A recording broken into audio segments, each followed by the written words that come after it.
இலங்கை, Indonesia, Nepal இந்த வரிசையில தற்பொழுது பார்த்தோம்னு சொன்னா பிலிப்பைன்ஸும் வந்திருக்குது.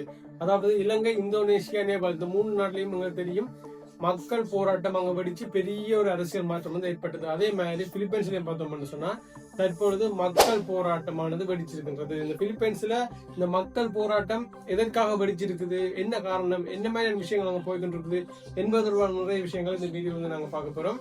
நீங்க நம்ம உங்க சேனலை சப்ஸ்கிரைப் பண்ணலன்னு சொன்னா ஒருக்கா சப்ஸ்கிரைப் பண்ணிச்சு வீடியோ தொடர்ந்து பாருங்க. ரைட், பிலிப்பைன்ஸ்ல என்ன நடக்குது, இப்ப பிலிப்பைன்ஸ்ல என்ன பிரச்சனை போய்கிட்டு இருக்குன்னு சொன்னா இந்த நான் முதல் சொன்ன மாதிரி இலங்கை, நேபாள், இந்தோனேஷியா இந்த நாடுகள் போன அதே பிரச்சனை தான் அங்கேயும் போகுது. அதாவது அந்த நாட்டு அரசாங்கம் நிறைய ஊழல் செஞ்சு அந்த நாட்டில் இருக்கிற மக்களை வந்து ஏமாத்தி அந்த நாட்டில் இருக்கிற மக்களை வந்து கஷ்டத்திலையும் வறுமைக்குள்ளையும் தள்ளிட்டு தாங்க வந்து ஒரு லக்ஸரியான ஒரு ஆடம்பரமான ஒரு வாழ்க்கையை வாழ்றாங்க. இதுதான் அங்க நடந்துட்டு இருக்குது.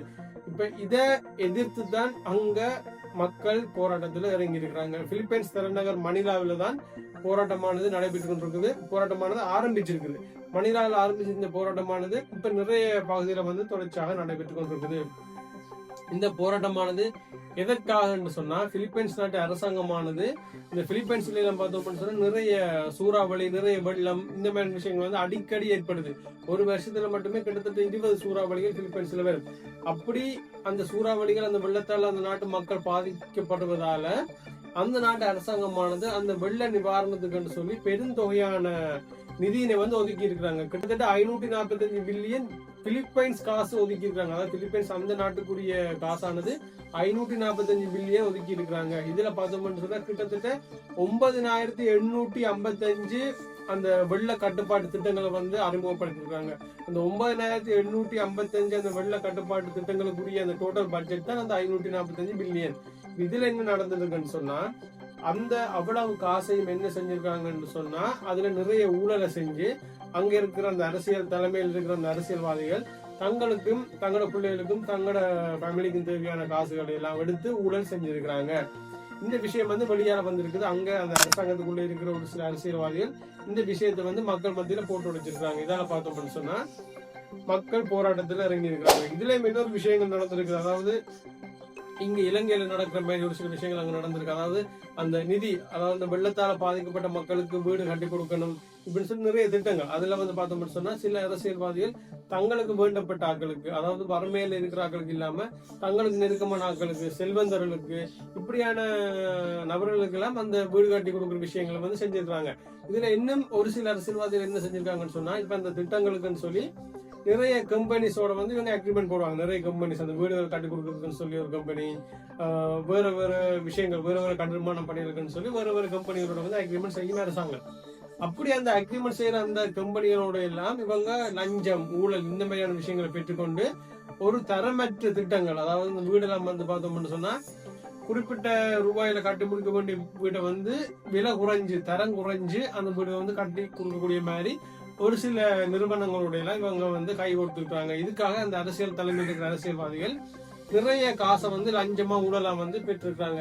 இந்த விஷயங்கள்லாம் வந்து இப்ப வெளியால வந்திருக்குது பிலிப்பைன்ஸ் நாட்டுல. இதை எதிர்த்து தான் அங்க மக்கள் போராட்டத்துல இறங்கி இருக்கிறாங்க. இப்ப இதுல இன்னொரு ஆச்சரியமான விஷயம் இருக்கு. என்னன்னு சொன்னா இந்த வீடு கட்டி கொடுக்குற விஷயம் இருக்குதானே, அதாவது இந்த வெள்ளத்தால பாதிக்கப்பட்ட மக்களுக்கு வீடு கட்டி கொடுக்குற விஷயம். இதுல ஒரு நபருக்கு வந்து ஒரு அங்க இருக்கிற ஒரு நபருக்கு வந்து வீடு வந்து கட்டி கொடுக்கப்பட்டிருக்குது. அந்த நபர் வந்து அங்க வந்து ஒரு செல்வந்தராக இருக்கிறார். அவர் வந்து உண்மையாவே இந்த வெள்ளத்தால பாதிக்கப்பட்டாலோ அல்லது அந்த கஷ்டப்படுறாலோ இல்ல, அவர் வந்து ஒரு செல்வந்தர். அவர் வந்து ஒரு தொலைக்காட்சி நிகழ்ச்சி ஒன்றுக்கு வந்து அவர் வந்து இன்டர்வியூ ஒன்று கொடுத்திருக்கிறார். அந்த இன்டர்வியூல வந்து அவர்கிட்ட இருக்கிற அந்த வீடு, அவர்கிட்ட இருக்கிற அந்த கார், அவர்கிட்ட இருக்கிற அந்த செல்வங்களை வந்து காட்டி இருக்கு. இதுல இன்னொரு ஆச்சரியமான விஷயம் இருக்குது. அவர் வந்து ஒரு லக்ஸரியான ஒரு கார் போயிட்டு 7 கோடி ரூபாய் பெறுமதியான ஒரு லக்ஸரியான கார் போயிட்டு அந்த கார் வாங்கினதுக்கு அவர் வந்து அங்க ஒரு காரணத்தை வந்து சொல்லியிருக்கு. அது என்ன காரணம்னு சொன்னா இந்த கார் வாங்கினா ஒரு கூட வந்து ஃப்ரீயா வரும், அதனால இந்த காரை வந்து நான் போயிட்டு இருக்கிறேன்னு சொல்லி விஷயத்த வந்து அந்த இன்டர்வியூல அவர் சொல்லியிருக்கு. இந்த விஷயம் இன்னும் அந்த நாட்டு மக்களை கோவப்பட வச்சிருக்குது. ஏன்னு சொன்னா இவ்வளவுக்கு ஒரு செல்வந்தருக்கு, இவ்வளவுக்கு ஒரு அலட்சியமான பதில சொல்ற ஒரு செல்வந்தருக்கு அந்த நாட்டு அரசாங்கமானது அந்த வீடு கட்டி கொடுக்குற திட்டத்தின் கீழே வீடு கட்டி கொடுத்துருக்குது. இந்த விஷயங்கள் எல்லாம் அங்க ஊழல் நடந்திருக்கின்றதை காட்டிக்கொள்ளுது. இதனால பார்த்தோம்னு சொன்னா அந்த நாட்டு மக்கள் பிலிப்பைன்ஸ் தலைநகர் மணிலாவில் இருக்கிற ஒரு பூங்காவில ஒன்று கூடியிருக்காங்க. 100-200 பேர் இல்ல, கிட்டத்தட்ட 55,000 பேர் வந்து அந்த பூங்காவில ஒன்று கூடி போராட்டம் நடத்திருக்காங்க.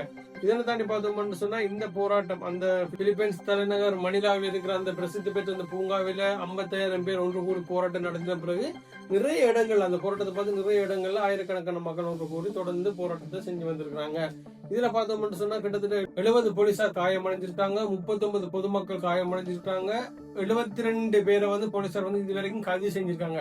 அந்த 72 பேர்ல வந்து பார்த்தோம்னு சொன்னா 20 பேர் சிறுவர்கள். அந்த 72 பேர்ல 20 சிறுவர்களையும் போலீசார் கைது செஞ்சிருக்காங்க.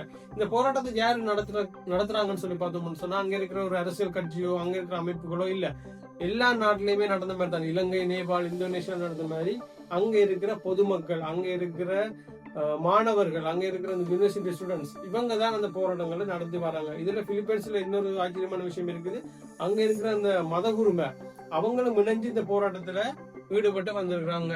இப்ப பார்த்தோம்னு சொன்னா இப்ப நேபாளத்துல நடந்த மாதிரி நேபாளத்துல ஜென்சிகள் இணைஞ்சு அந்த நேபாள நாட்டின் ஊழலுக்கு எதிராக, நேபாள நாட்டின் அரசாங்கத்துக்கு எதிராக நடத்தின அந்த போராட்டம் மாதிரி பிலிப்பைன்ஸ் நாட்டுல பெரிய ஒரு மாற்றத்தினை ஏற்படுத்த போகின்றது.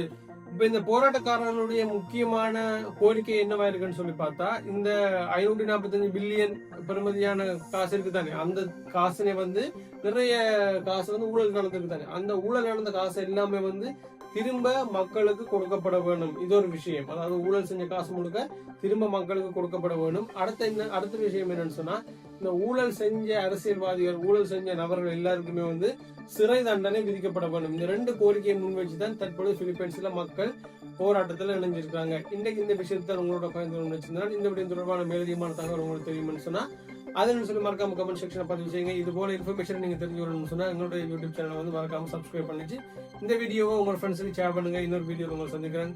நன்றி.